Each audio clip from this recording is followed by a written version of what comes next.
Graça e paz sobre a tua vida, mais uma reflexão, mais um tempo para repensarmos nossas vidas diante de nosso Deus. O anúncio do Evangelho, nós precisamos compreender este aspecto tão importante. Temos a situação de Felipe, que orientado pelo Espírito vai para uma determinada estrada, encontra o eunuco e se oferece para explicar o que ele está lendo. Lá em Atos 8, do 35 ao 38, podemos ler: Então Felipe explicou e, começando por esta passagem da Escritura, anunciou-lhe Jesus. Ele estava lendo Isaías 53. Seguindo eles caminho fora, chegando a certo lugar onde havia água, disse o eunuco: Eis aqui água, que impede que seja eu batizado? Felipe respondeu: É lícito se creres de todo o coração. E respondendo ele, disse: Creio que Jesus Cristo é o Filho de Deus. Então mandou parar o carro, ambos desceram à água e Felipe batizou o eunuco. Nós precisamos entender que devemos aproveitar as oportunidades para anunciar o Evangelho. Como anunciamos? Falando acerca de Cristo, o Salvador, o Senhor sobre todas as coisas, constituído por Deus como o único designado por Deus para nos salvar e nos resgatar. Ele se ofereceu como oferta em nosso favor, para que nós pudéssemos ser reconciliados com Deus. Isto foi o que Felipe fez, anunciou o Evangelho. Mas dois aspectos são importantes que não só antecederam, mas que ocorreram durante. Primeiro, é o aspecto da obediência, de ir anunciar e falar acerca da salvação. Outro, aproveitar a oportunidade, já que o eunuco estava lendo justamente uma passagem e não compreendia, e ele explicou. E ele usou as Escrituras para chegar à explicação acerca de Cristo, o Salvador. Nós precisamos entender. Nós não só temos que falar acerca do Evangelho, acerca do Reino de Deus, mas precisamos fazer mais do que isso. Precisamos revelar este Evangelho, revelar o Reino, revelar por meio de nossas vidas, das nossas atitudes, da maneira como nós falamos, como agimos, como reagimos diante das pessoas. Nós precisamos manifestar o Reino de Deus, revelar Cristo em nossas ações. Somos chamados para isso.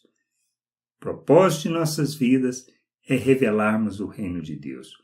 Vivermos segundo as virtudes do Criador, manifestando compaixão, graça, misericórdia, bondade, sendo expressão de Cristo. Jesus deixou isso muito claro, pois assim como ele foi enviado pelo Pai, ele nos enviava.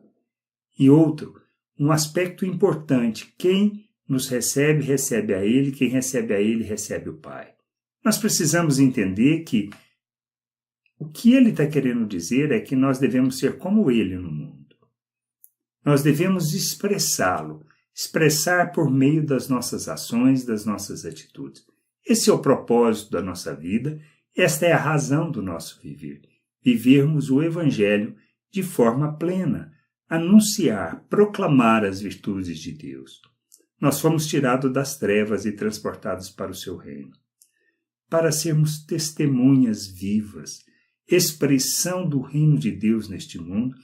Fomos colocados na família de Deus, somos membros do corpo, membros uns dos outros, e que nós devemos ofertar nossas vidas como um culto racional, como um culto que agrada a Deus, que fala de espiritualidade, que revela o ser espiritual que somos, que Deus nos criou. Ele nos fez a imagem de Cristo, nos deu a mente de Cristo, para que a gente viva neste mundo como seus filhos, revelando o seu reino, manifestando a sua glória, praticando as virtudes de Deus nos nossos relacionamentos, de maneira que ele seja visto através das nossas ações. A gente precisa entender isso. Nós não somos chamados para outra coisa. Não se trata de um culto, de um serviço que prestamos a Deus no sentido de adorá-lo, de agradá-lo. Não. Nós precisamos entender que o que agrada ao Pai, O que lhe traz prazer é a sua família comprometida com sua vontade, com seu querer, crescendo, amadurecendo e expressando o reino de Deus neste mundo. A gente precisa entender isso, precisamos compreender estas coisas. Somos chamados para isso, para anunciar o Evangelho, anunciar o reino de Deus, revelar o reino de Deus neste mundo. Não temos outro propósito. A gente precisa entender isso, nos submetermos a essa vontade do Pai, fazendo de nossas vidas a oferta, transformando pela renovação da nossa mente e compreendendo qual é o verdadeiro culto que agrada a Deus. E a gente precisa entender que a expressão disso está na maneira como nós vivemos, agimos e como praticamos o reino de Deus neste mundo. Que a gente possa entender, compreender isso e anunciar o Evangelho segundo a vontade de Deus, sem religiosidade, sem práticas litúrgicas. Nós precisamos crescer, amadurecer e sermos a oferta em favor do mundo. Graça e paz sobre a tua vida. Amém.